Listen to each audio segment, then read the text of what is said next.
To'g'ri, bugungi mashinamiz Toyota Corolla 2 motorda bo'ladi. Yili 2024. Probegi 94.421 mayl.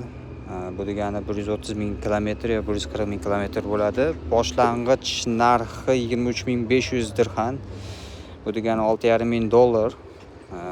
Holati juda ideal turibdi. Juda ekonomik mashinalardan bittasi. Arablar juda yoqtiradi mashinani. Shu avariyasi shu orqa tomonida bo'lgan xolos. Ozginagina. Katta ham emas.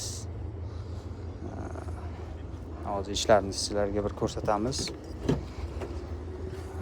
Salon qismi.